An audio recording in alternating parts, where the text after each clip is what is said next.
and just being good to one another. The people at the top collaborate, and the people that are at the bottom compete.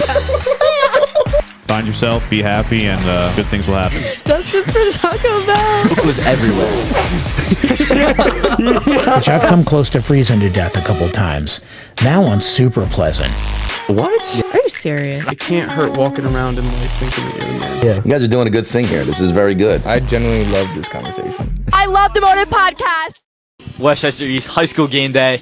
It is the Motive Podcast. Alongside me, no Kyle Cohen. You guys already know it. By the way, let's get here early, people. Student section, where are we at? Come on. Last year, we did a lot better of a job. Seniors, step up, please. Thank you.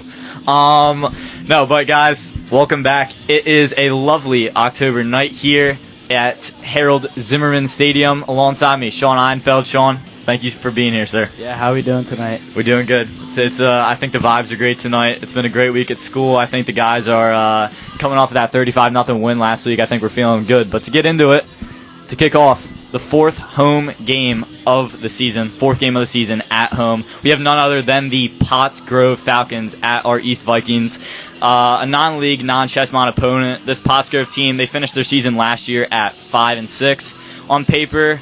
But some of those games were definitely very close. They had very close games against teams like Phoenixville and other in-league games that could have easily gone their way. This is a very strong team, finishing 5-6 last year. These one-possession games, unfortunately, they couldn't get them last year. But if they fix that this season, they're having a good season so far. And this Pottsgrove team overall is a very solid team. Sean, what do you know about them? Yeah, so far this year, Pottsgrove shares the same record with our Vikings, sitting at 2-1. As of right now, with wins coming from Methacton and Oxford, and a 27-0 blowout from OJR.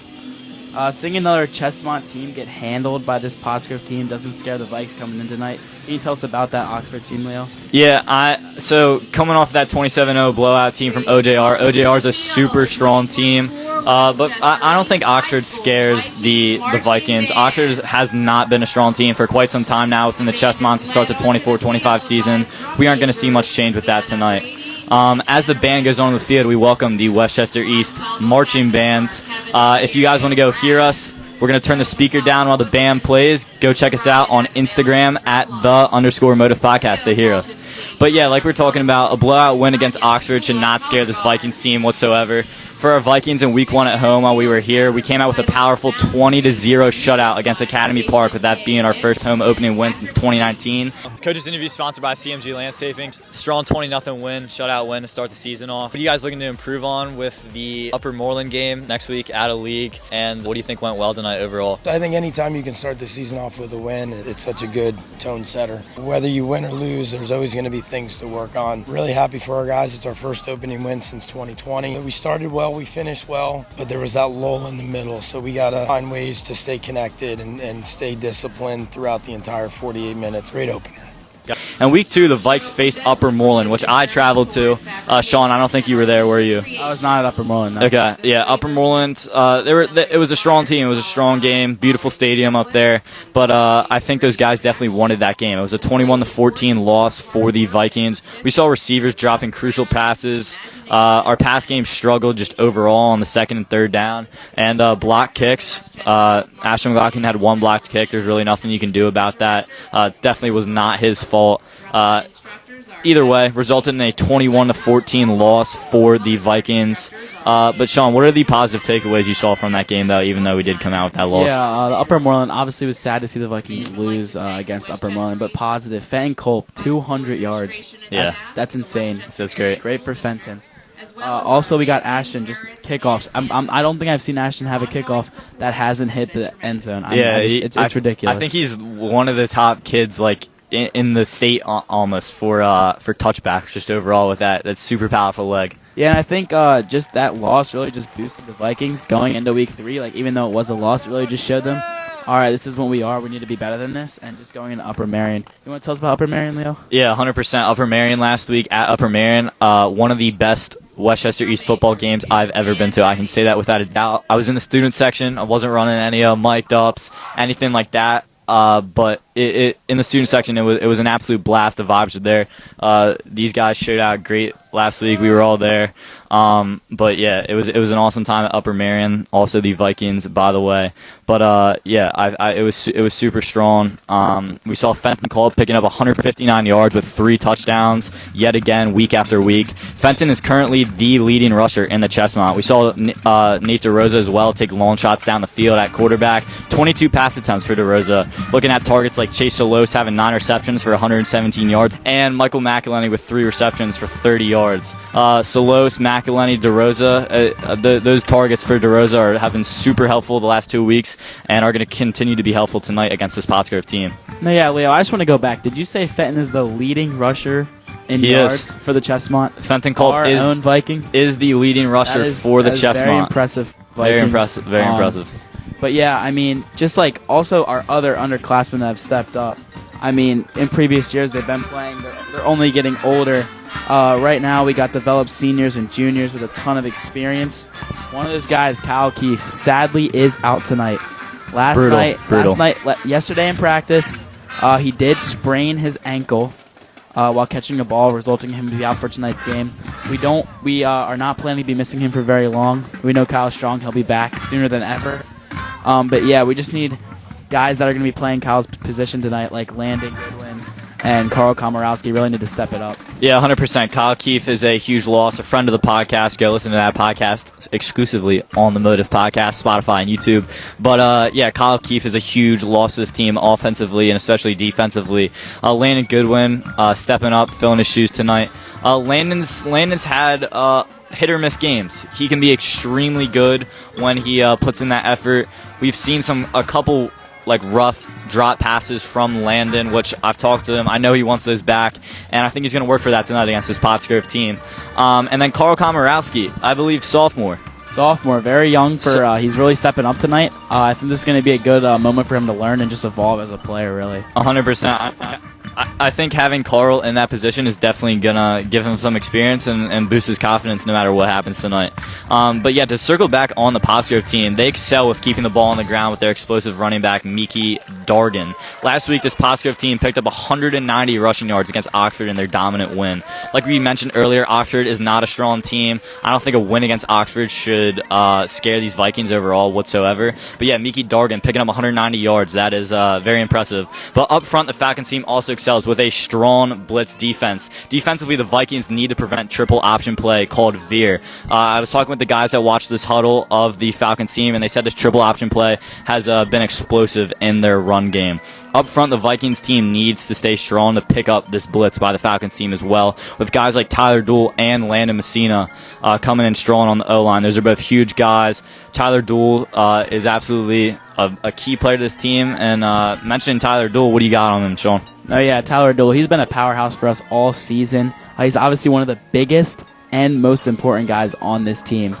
Since our first show this season, Tyler Dool has picked up another D1 college offer from East Carolina University, which is well deserved. This kid is just working his tail off, really putting in the work out here on the field. Yeah, 100%. Tyler definitely deserves that, so shout out to Tyler. Congratulations, and I know they're only going to keep coming for that guy.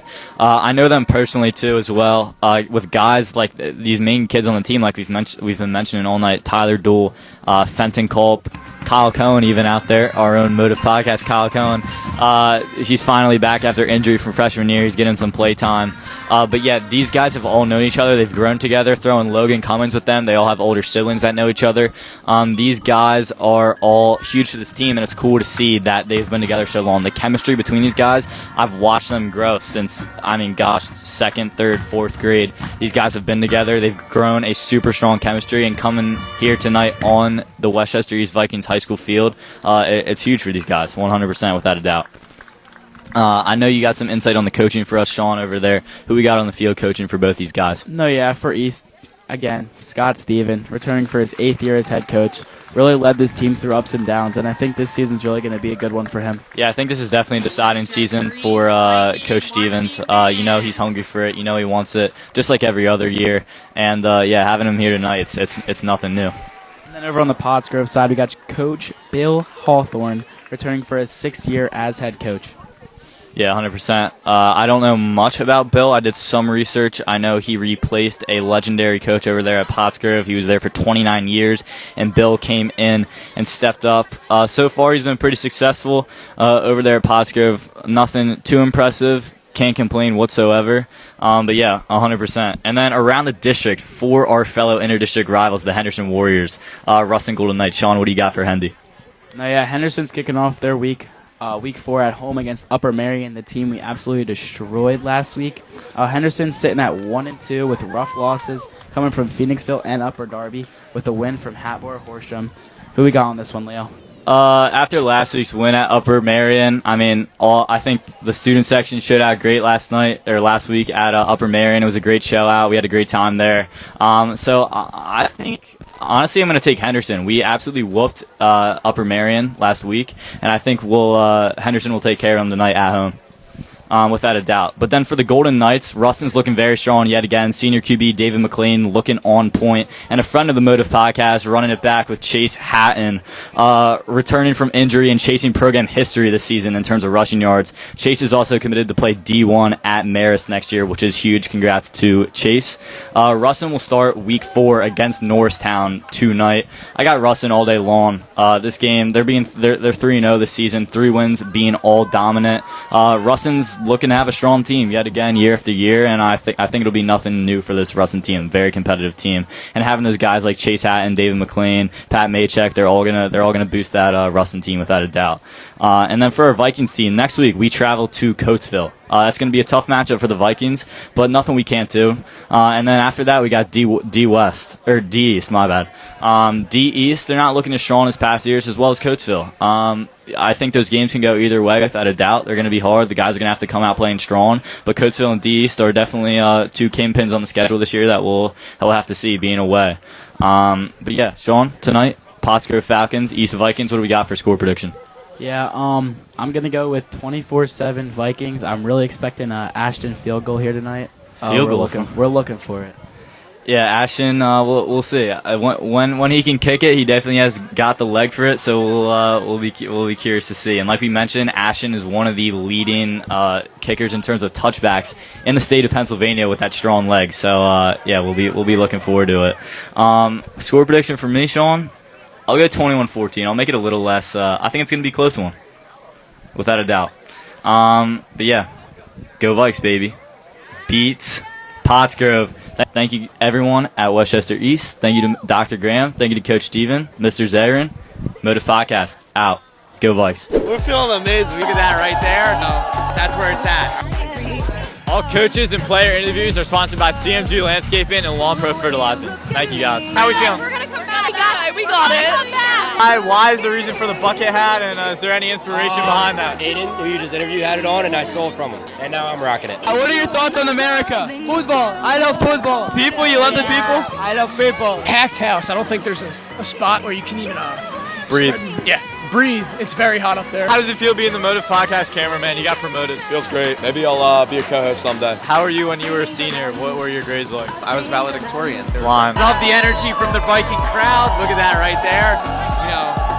You hear that? That's where it's at. What do you rather? Live without air conditioning or heating for the rest of your life? I think everyone's going to pick heat. Without heat. Oh, I'm going heat. Heat. Heat. Air conditioning. Blankets. Heating, because you can just put blankets. Heating, yeah.